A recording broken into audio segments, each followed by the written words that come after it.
भारत के सांस्कृतिक इतिहास में आज एक स्वर्णिम अध्याय जुड़ गया है।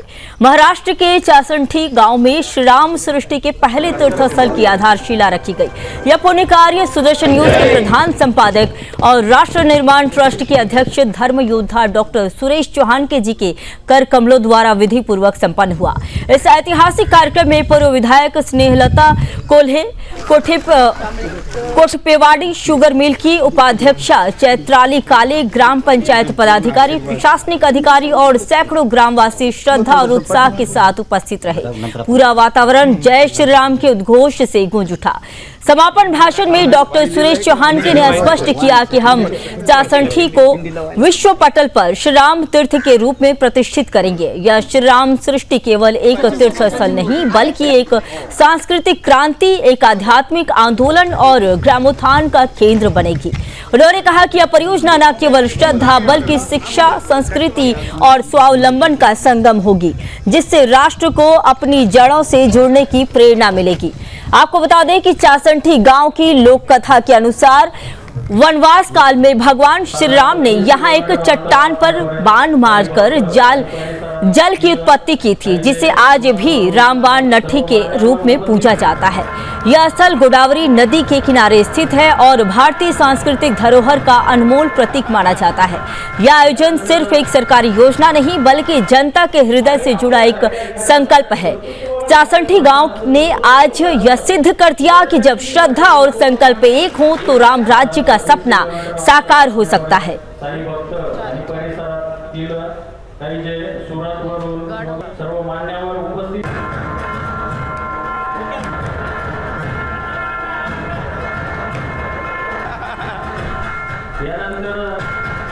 तो बता दें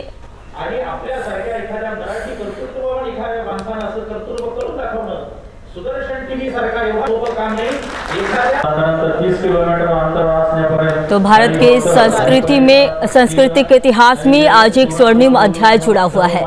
आप देख सकते हैं महाराष्ट्र से ये खबर आ रही है। महाराष्ट्र के चासंठी गांव में श्री राम सृष्टि के पहले तीर्थस्थल की आधारशिला रखी गई, जिसमें पुण्य कार्य सुदर्शन न्यूज के प्रधान संपादक और राष्ट्र निर्माण ट्रस्ट के अध्यक्ष धर्म योद्धा डॉक्टर सुरेश चौहान के जी के कर कमलों द्वारा यह विधि पूर्वक संपन्न किया गया। तस्वीरों में आप देख सकते हैं कि इस ऐतिहासिक कार्यक्रम में पूर्व विधायक स्नेहलता कोल्हे भी मौजूद रहे। कोठपेवाड़ी शुगर मिल की उपाध्यक्षा चैत्राली काले, ग्राम पंचायत पदाधिकारी, प्रशासनिक अधिकारी और सैकड़ों ग्रामवासी भी श्रद्धा और उत्साह के साथ इस दौरान मौजूद रहे। तो इस कार्यक्रम के दौरान पूरा वातावरण जय श्री राम के उद्घोष से गूंज उठा। समापन भाषण में डॉक्टर सुरेश चौहान के जी ने स्पष्ट किया है कि हम चासंठी को विश्व पटल पर श्री राम तीर्थ के रूप में प्रतिष्ठित करेंगे। तो बता दें कि यह श्री राम सृष्टि केवल एक तीर्थस्थल नहीं है बल्कि एक सांस्कृतिक क्रांति, एक आध्यात्मिक आंदोलन और ग्रामोत्थान का केंद्र बनेगी।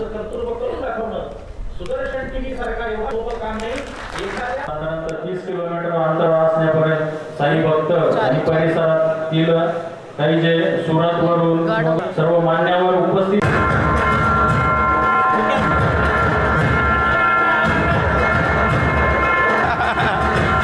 यानंतर आणि आपल्यासारख्या एखाद्या मराठी कर्तृत्ववान एखाद्या माणसानं असं कर्तृत्व करून दाखवणं सुदर्शन टीव्ही सारखा एवढं काम नाही। साधारणतः 30 किलोमीटर सरपंच व या परिसरातून आलेले सगळे चासनळीकर व राम भक्त, सचिननी जी कल्पना या ठिकाणी मांडली ती ऐकत असताना अनेक लोकांना असं वाटलं असेल की अरे चासनळी तर रामाच्या काळापासून आहे, तेव्हापासून आतापर्यंत काही झालं नाही, तर आता कसं होणार? तर लक्षात ठेवा, प्रत्येकाचा एक काळ यायचा असतो। स्वतः रामाच्या मंदिराला सुद्धा अयोध्येत बनण्यासाठी 500 वर्षाचा संघर्ष करावा लागला। तिथं जर मूर्ती आता बसलेली आहे तर चासनळीचे दिवस सुद्धा बदलणार आहे। आणि मी तर ज्यावेळी माझा टूर प्रोग्राम ठरत होता त्यावेळी यूपी पोलीस कडनं कंट्रोल रूमनी विचारलं आमच्या टीमला की हे तर गुगलवर सापडतच नाहीये, कुठे आहे? आम्ही म्हटलं हेच दुर्भाग्य या देशाचं ज्या ठिकाणी साक्षात राम गेले होते आणि रामायणातला रामाच्या जीवनातल्या ज्या टॉप 10 घटना आहेत त्यामधली मारीच वध ही टॉप 10 पैकी एक घटना आहे, ती या ठिकाणी घडलेली आहे. असं स्थान जर गुगलवर सापडत नाही, त्याचं स्पेलिंग करेक्ट सापडत नाही, ते दुर्भाग्य आहे. आणि म्हणून मी आज सुदर्शनच्या डिजिटल टीमच्या वतीने घोषणा करतो का या डिजिटल प्लॅटफॉर्मवर जेवढे काही टेक्नॉलॉजी आहे त्या सगळ्या टेक्नॉलॉजीवर चासनळीच्या श्रीराम सृष्टीला उपस्थित करण्यासाठी आता काहीतरी लिमिट पण ठरवलं पाहिजे. तर तुम्ही 32 लाख गोळा केले तर मी माझ्या वतीने 33 लाख रुपये खर्च त्यासाठी करेल. तुम्ही जेवढे कराल त्यापेक्षा 1 लाख रुपये दरवेळी मी जास्त देईन, कारण हे माझ्या तालुक्यातला आहे. भले मी दिल्लीतला असलो तरी कोपरगाव हा माझा तालुका आहे. दुसरं, या ठिकाणी यापेक्षा पोटेन्शियल वातावरण अजून काय असू शकतं? आम्ही ज्यावेळी काम करायचो त्यावेळी तर एकदम अनुकूल वातावरण नव्हतं. आज दिल्लीत मोदी आहे, राज्यात देवेंद्रजी आहे, दोन्ही काळे कोले परिवाराच्या सुनबाई एकत्र या मंचावर आहे. अजून काय पाहिजे? खरंच ना, म्हणजे रामाने ठरवलं म्हणूनच झालेलं आहे. तर यापेक्षा पोटेन्शियल वातावरण काय असू शकतं? अशा वेळी जर नाही करायचं तर मग कोणत्या काळाची वाट पाहायची? म्हणून चांगलं काम असेल तर आपल्याकडे काय म्हणतात, कल करे सो और आज करे सो अभी, आता केलं पाहिजे. आणि राम नामाचा नेहमीच महिमा राहिलेला आहे, परंतु आता या नामाच्या महिम्याचे दिवस अजून वाढलेले आहे. आणि म्हणून या काळामध्ये ही सृष्टी आता क वर्ग झालेली आहे पर्यटनाच्या क्षेत्रामध्ये. लवकरच ती अ वर्ग होण्यासाठी सुद्धा आपण सगळे प्रयत्न करू.